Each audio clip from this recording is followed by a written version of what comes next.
Programme जे share केले आहेत त्यातला एक आपण काय करूया स्पेसिफिक आज डिस्कस करू. ओके, प्रोग्राम शेअर करतो बघा तुमच्याबरोबर, ते फक्त सगळ्यांनी चेक करा. एंटायर स्क्रीन केल्यानंतर बघूया आपण दिसतोय का स्क्रीन टीप. चेक करूया, तुम्हाला दिसेल ते लगेच.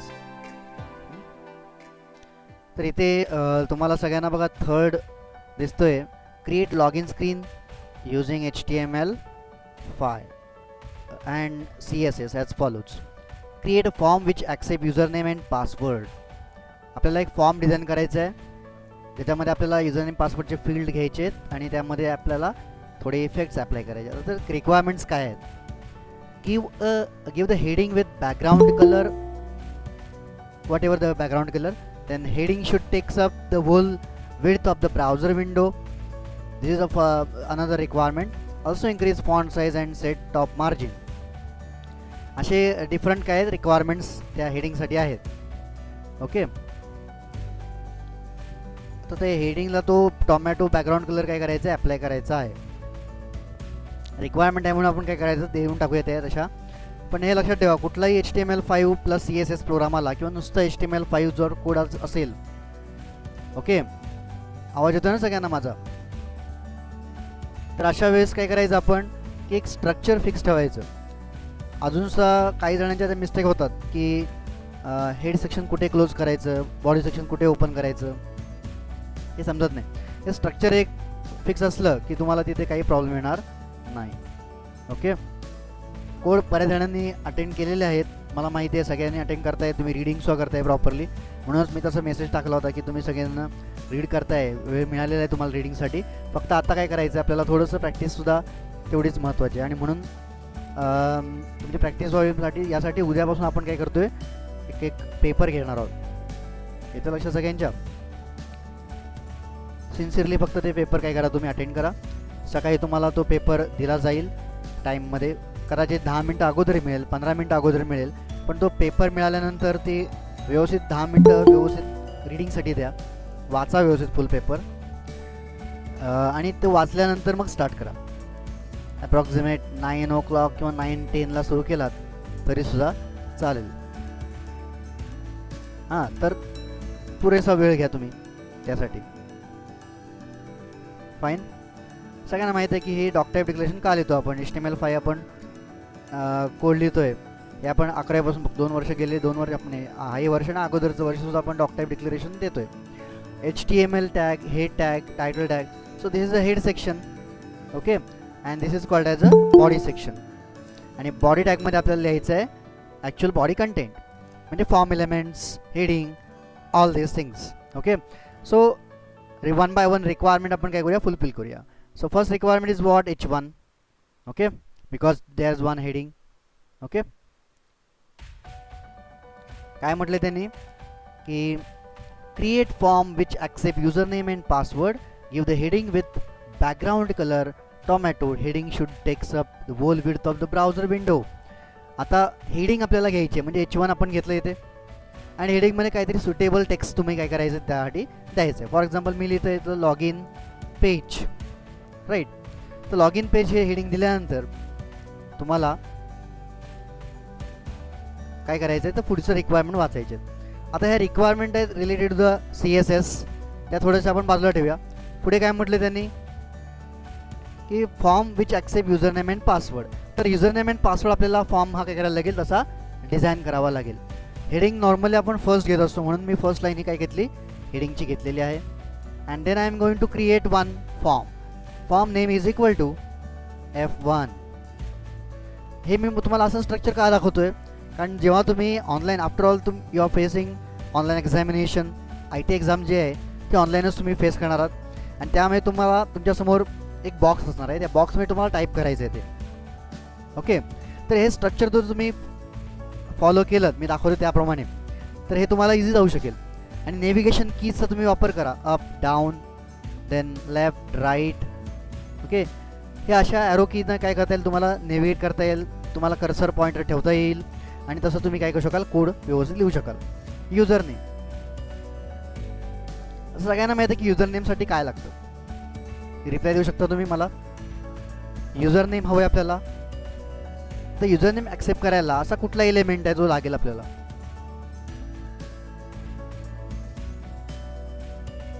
इनपुट टॅग लागेल, बरोबर आहे, फाईन. आणि त्याचा टाईपची व्हॅल्यू कोणती लागेल?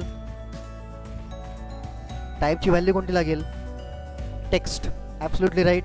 मग आता इथे आपण इनपुट टाईप काय करूया? टॅग घेऊया. Input is a tag name, type is an attribute, okay, and text is a value. नाव name is equal to same तुम्ही देऊ शकता युजर नेम किंवा T1 T2 हे माहितीच आहे तुम्हाला, ते देऊ शकता. त्यानंतर मी काय करतो, इथं BRचा यूज करतो, BR टॅगचा. BR टॅगचा यूज केल्यानंतर मला माहिती आहे की दुसरा आपल्याला एलिमेंट कुठला घ्यायचा आहे, तर पासवर्ड घ्यायचा आहे. आता हे दोनच फक्त एलिमेंट घ्यायचे असतील then not necessary to add table, okay. Hardly 2 ते 3च एलिमेंट घ्यायचे आहेत, म्हणजे वरती एक युजर नेम आहे, खाली पासवर्ड आहे आणि खाली एक बटन आहे. Then not necessary to add table, tabular इन्फॉर्मेशनमध्ये घ्यायची गरज नाही. जर भरपूर एलिमेंट्स आहेत तर तुम्ही त्याला टेबलमध्ये घेऊ शकता. It's total depend upon you, okay. आणि जर क्वेश्चनमध्ये म्हटलं असेल तर तुम्हाला घ्यावंच लागेल 100%, ओके. त्याने असं कुठे मेन्शन केलेलं नाही की टेबलचा यूज करा. त्यामुळे विदाउट टेबल आपण काय करूया, इझी वे काय करूया, यूज करूया. So input type TYPE is equal to password, okay. Name is equal to same देऊया आपण, पास देऊ शकतो, पासवर्ड देऊ शकतो, ओके. BR टॅग घेतला.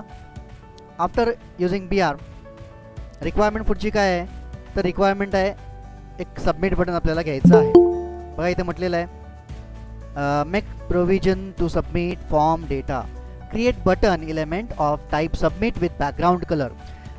आता हे त्याला थोडेसे एलिमेंट्सला इफेक्ट्स द्यायचे आहेत. मग आपल्याला इफेक्ट जो द्यायचे आहेत ना ते नंतर आपण विचार करूया, ओके. आता आपल्याला जे घ्यायचे बॉडी सेक्शनमध्ये ते 1 बाय 1 घेत जाऊ. मग input type is equal to SUBMIT submit, sorry one mistake, SUBMIT. Then name is equal to B1 देऊ शकता, सबमिट देऊ शकता, it's will depend upon you, okay. Then submit again for value. आता हे सगळे आपण रिक्वायरमेंट काय केले, फुलफिल केलेले आहेत. बघा खूप इझी आहे. हे जे प्रोग्राम आहेत 5 मार्क्स तुम्हाला इझिली मिळून देऊ शकतील, एवढे इझी आहेत. कठीण असं काही त्यामध्ये नाही आहे. CSSचे रूल्स अप्लाय करताना सिलेक्टर आपल्याला घ्यायचं आहे आणि इंटरनल वे आपल्याला यूज करायचं आहे. त्याने कुठे असं म्हटलेलं नाही की, मेन्शन केलेलं नाही की इनलाईन वापरा की इंटरनल वापरा की एक्सटर्नल वापरा.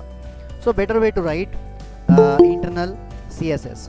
So how to implement internal CSS. सगळ्यांना माहिती आहे की स्टाईल हा टॅग लागेल आपल्याला आणि त्याचा ॲट्रिब्यूट आपण घेतला तर घेऊ शकतो, नाही घेतला तरी सुद्धा चालेल. So style is a pair type of tag. It is used to add internal style sheet into the HTML document, HTML5 document, okay. Now one by one, first selector is H1.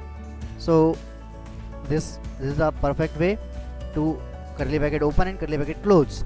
See, this is called as declaration and this one is called as selector because these are CSS rules, okay. H1 is what? H1 is a selector. Selector का म्हणतो आपण, कारण इथं present येतो H1, right. That's why it's called as a selector. And curly bracket open and few statements curly bracket close, this is nothing but declaration part, okay. CSS रूल्समधला second part येतो. पहिला part आहे तो म्हणजे selector part आहे, दुसरा part आहे तो डिक्लेरेशन. आता त्या डिक्लेरेशनमध्ये स्टेटमेंट कुठले असतात, तर प्रॉपर्टी नेम्स अँड व्हॅल्यूज. इथे लक्षात घ्यायच्या, प्रॉपर्टी नेम्स अँड व्हॅल्यूज हे आपल्याला घेत जायचं आहे. मग आता पहिली प्रॉपर्टी कोणती घ्यायची, रिक्वायरमेंट्सवर जाऊया आपण. तर हेडिंग विथ बॅकग्राऊंड कलर म्हटलेलं आहे.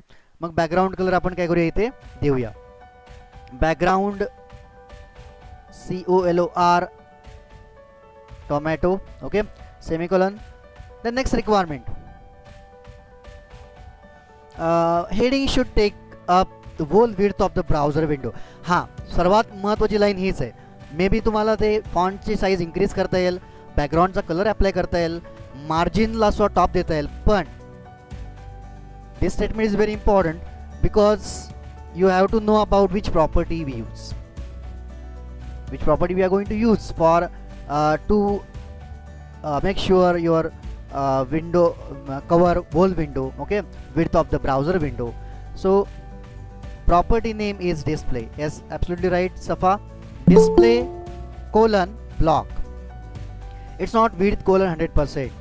ओके, आपण टेक्स्टबुक मधलं जर पेज मी एक मिनिट दाखवतो तुम्हाला. पेज नंबर 11 तुमच्यासमोर टेक्स्टबुक आहे. फक्त तुम्ही पेज टर्न करा आणि 11 नंबर पेजचा रेफर करा. 11 नंबर पेजवर गेलात की तुम्हाला दिसेल it is C block. Okay, display property आहे आणि त्याचे डिफरंट व्हॅल्यूज आहेत. So inline block, on block inline, then none. ब्लॉकचं आपण बघूया. It is use to display an element as an block element. It starts on a new line and takes up the whole width of the browser window. Takes up the whole width of the browser window. So that's why display colon block. मग आता इथे आपण काय करूया, next property display colon BLOCK. Okay, म्हणजे fully काय करेल ते ऑक्युपाय करेल, पूर्ण ऑक्युपाय करेल ते. विथ त्याची जे हे आहे एरिया आहे तो पूर्ण ऑक्युपाय करायला ही एक स्पेसिफिक प्रॉपर्टी काय केली जाईल, यूज केली जाईल. ओके, मग त्याच्यामध्ये दुसरा कुठलाही एलिमेंट, कुठलेही स्टेटमेंट येऊ शकत नाही. असा ब्लॉक आपण काय करू शकतो, एलिमेंटला देऊ शकतो. Font dash SIZE colon.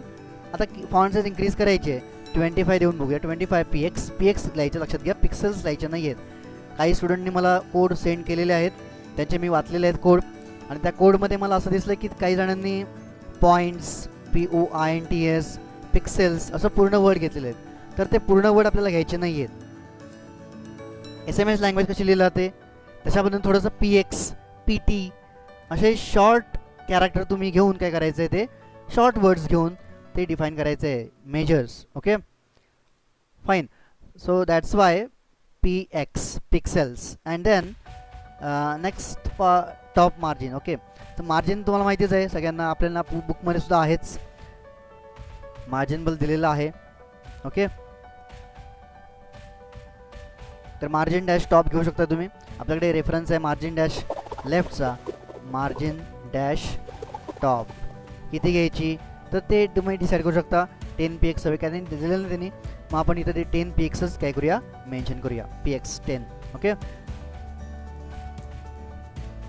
आता पुढचं रिक्वायरमेंट काय आहे, make provision submit form data. Okay, make the provision to submit form data, ते आपण केलेलं आहे provision. Create button element of the type submit with background colour black. हां, आता इथे आपल्याला काहीतरी थोडासा डिफरंट वे सिलेक्टरचा वापरावा लागेल. सिलेक्टरचे रूल्समध्ये सिलेक्टर हा एक टाईप आहेच, बरोबर.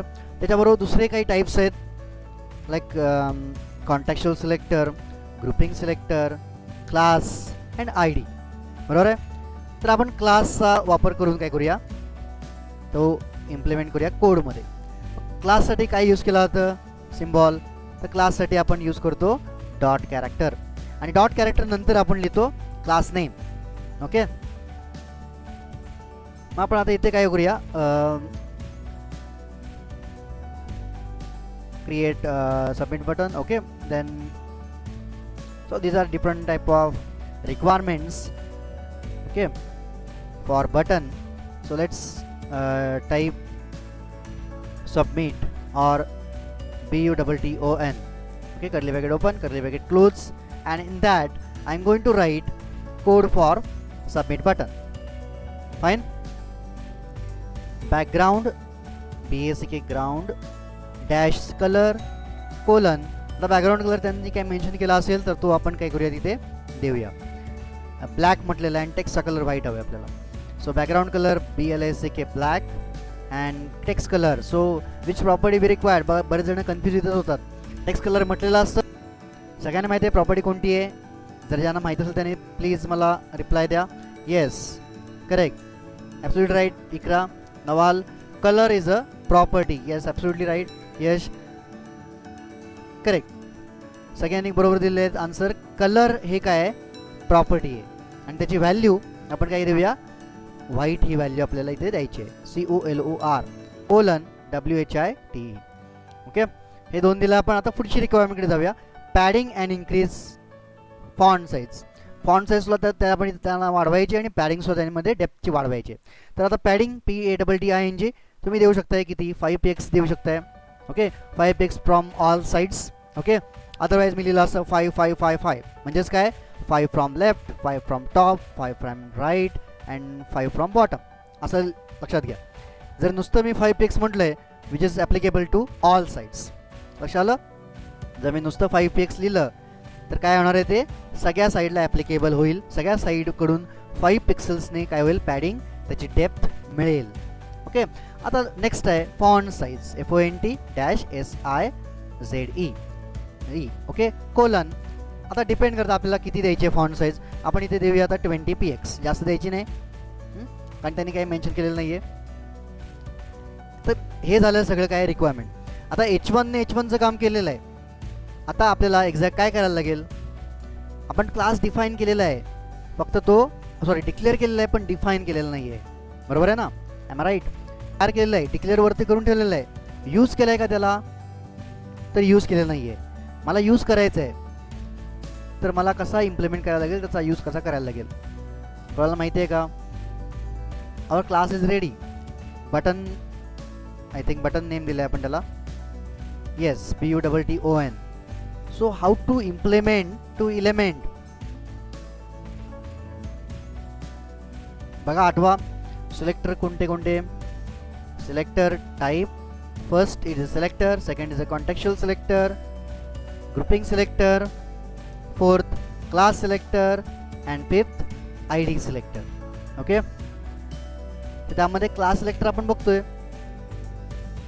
मग सिंपल आहे तर क्लास ॲट्रिब्यूट घेऊन आपण काय करू शकतो तिथे लिहू शकतो. कुठे घ्यायचा ॲट्रिब्यूट तर याच्या एंडला तुम्ही लिहू शकता CLASS इज इक्वल टू क्लासचं नाव काय आहे बटन फिनिश.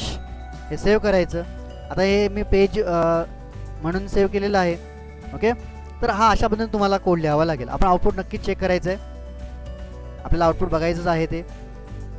सगळ्यांना लक्ष आहे ना. Yes right. यश ID आपल्याला यूज नाही करायचं तर आपल्याला क्लास वापरायचा आहे. का वापरायचं आहे कारण आपण डॉट आपण डिफाईन केलेला आहे. आपण वरती जो डिक्लेअर केला आहे तो डॉट डिक्लेअर केला आहे आणि dot denotes particular selector is a class selector. Okay and hash denotes this one selector is called as ID selector. Okay so class is equal to button is right and now I'm going to execute on browser. Check करूया element कसे properly available होतात की हे सुद्धा बघूया.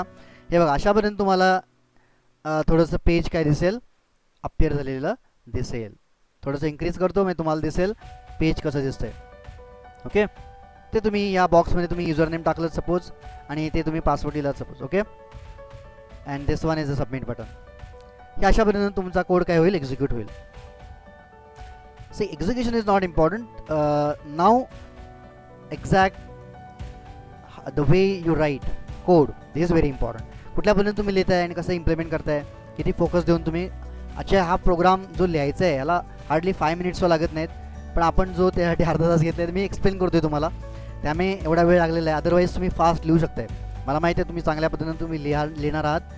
असं काही नाही की उद्यासाठीचा प्रोग्राम आहे पण तुम्ही डिपेंड राहू नका. तुम्ही तयारी करा सगळ्या प्रोग्रामची. त्यातला कुठलाही एखादा असण्याची शक्यता आहे. ओके बघा काही डिफिकल्टीज आहेत या कोडमध्ये.